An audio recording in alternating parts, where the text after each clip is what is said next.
busy. Hi, Anthony. How are you? Hi, Colin. How you feeling? Yeah, really well. Yeah. Really well. You said to the guys at the swimming pool that you was in the Marines. Yeah. How long was you in the Marines for? Uh, And how much of a part of that army life, that discipline, and also that sort of institutionalisation, how much did that have to play on your life?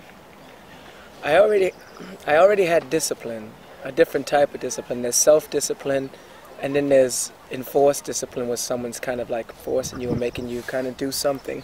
Yeah. The Marine Corps teaches you that other discipline, but it's up to you, like, you know, whether you're gonna deploy it. Deploy it or not.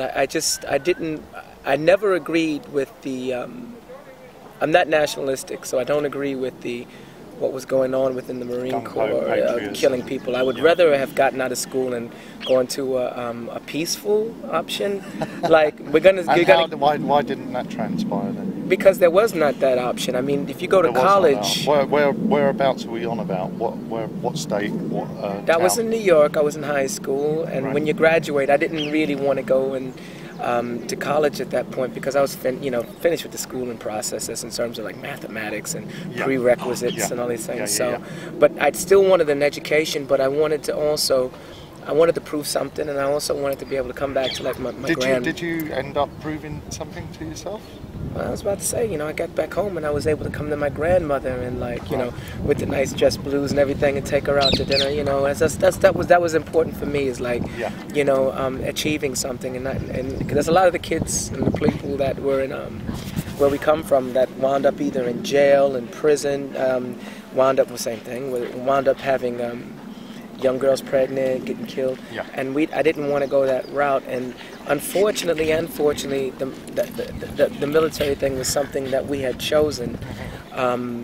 Where for example, if there was another choice where you had something that was peaceful, so we're going to train you, we're going to get you to jump out of planes, we're going to get you to climb stuff, swim underwater, but we're going to teach you music, send you off to another country where we can, you can go show those talents as an artist and musician, and we're going to conquer the world.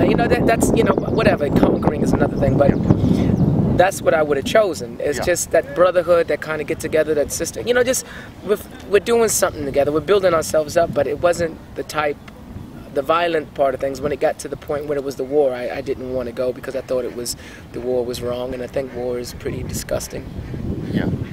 I mean, ultimately, if you join the armed forces, that is a big risk, and that's a big factor of it. Yeah. I went during peacetime. Did that have any bearance on your music at all? What's that famous? Whoa, that was like an anti-war song. No, but do you know what I mean? It's gung ho, and it's done like. You're talking about the here we go, my girl's a vegetable, that kind of stuff. That's I don't know. Here we go, Marine Corps. That type of. That's what you're talking about. No. Well, your music now with the original African Indians, does it have any sort of chanty tribal feel to it? Is there that's not to do with the Marine Corps. You got to remember that the Marine Corps got its cadence and even its movement from African and Native American culture. Because for example, you got those people working on the tracks, and you go. And those people that are working on the tracks and working on the music, they would listen to the cadence, and they would keep going, and that's what drove what cadence came about, and also the native chanting and the men's traditional and all of these Cherokees. Cherokee music is very has a movement like that, and I definitely want to put more of that. If I can have 100 natives, 100 Africans, and Celts, whatever, on stage playing at the same time, man, I'll do it. It's no problem. I don't care. That would need a big stage. You need a big stage. Going back to the Marines, in this country, there's always been strong accusations about institutionalised racism. As such, were you confronted with that while you were in the? And how did you deal with that?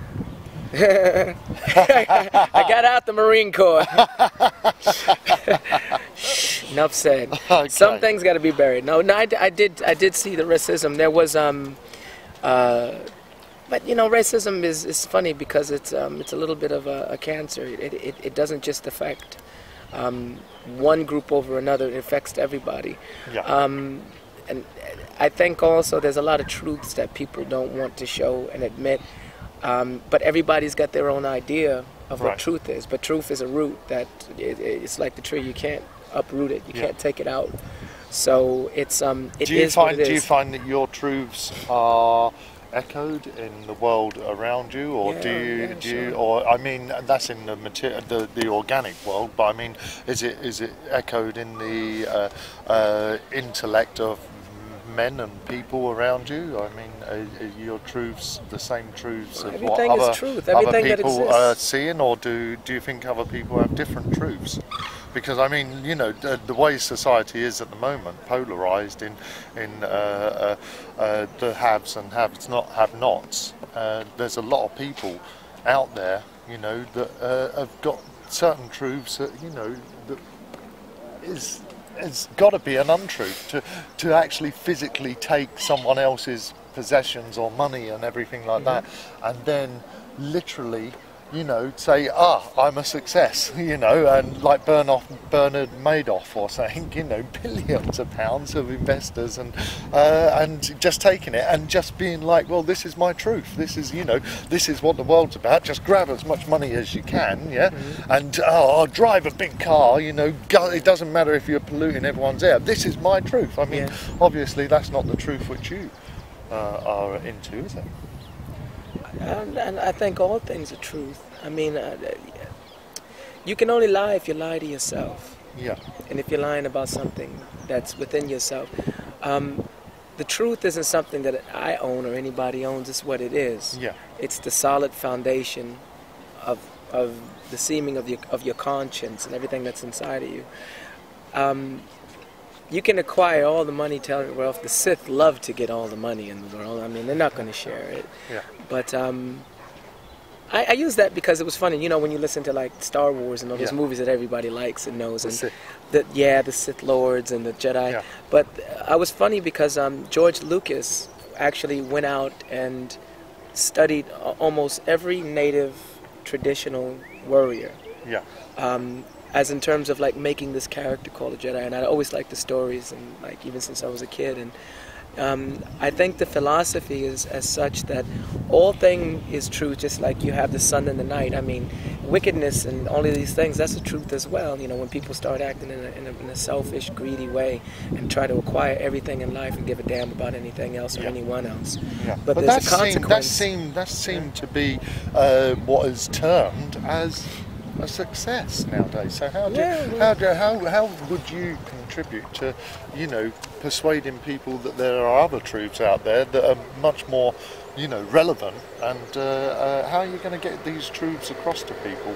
What song of the original African Indians would you say best represents your passion of pushing a truth across to people? That's, again, everything is truth. Every one of the tracks for me is truth, because it's what I feel is what's affected in my life. I think that I'm very deep into Egyptology, and I'm very deep into this ancient Sumerian culture and the original Hebrew culture, and I'm also deep into all native cultures. That's the ancient world, isn't it? That's the world right now that we live in. That's the breathing. Right, if you don't have these plants and these flowers come up, and they don't come up next year, these bees don't come out and these animals don't come out, you're not coming out. No. That's true. That's true. So they can go. They can go destroy. Oh, by the way, solar flares. I'm ready for it, man. They're coming down now. Melanin is wonderful. There should be raining out of the heavens on us now. Yeah, do you think there's any truth in the fact, which I sometimes believe, that, you know, the charged particles that rain down from the sun can actually affect people's definitely, everything, the tide, the water, the moon, everything affects people. Yeah, the universe. We're connected to it. Everything. We're not disconnected. Not at all. Every small molecule connects us. The same water that we drink now, the same water that was drank 1,000 years ago, 2,000 years ago. We're all in outer space still, so we're, you know, we're orbiting. You know, we're in outer space. Well, do you think that we've manifested here? Do you think this is a reality? I mean, it's a reality to us at the moment, but I mean, is it? These are all terms. These are all terms. These are words that were made up as using the English language And you know, I might speak English, but I'm not English. But these are words that are used. Words, quantification, and terminology. These are words. What we are. I mean, you're here, and I mean, that's right. You do things because you love them. They drive you. They maybe help heal the things that are inside your life. If you're feeling bad, if you're confused in life, if you've seen people. There's a lot of avoidance as well in life. People trying to avoid things in their life, try to submerge and get away from things that they can't seem to. Well, that's lying. That's lying to not themselves. Necessarily. They're protecting themselves. Okay, well, they're protecting themselves, but they're not. They're just saving up a bag of poo for later, aren't they? Really? Yeah. Yeah. I mean, it's like, you know, get it out, clear it out, get rid of it, and, you know, move on as such. Okay. Well, I think that's probably enough from me and Anthony for today. Anthony. And Hatcher. Anthony.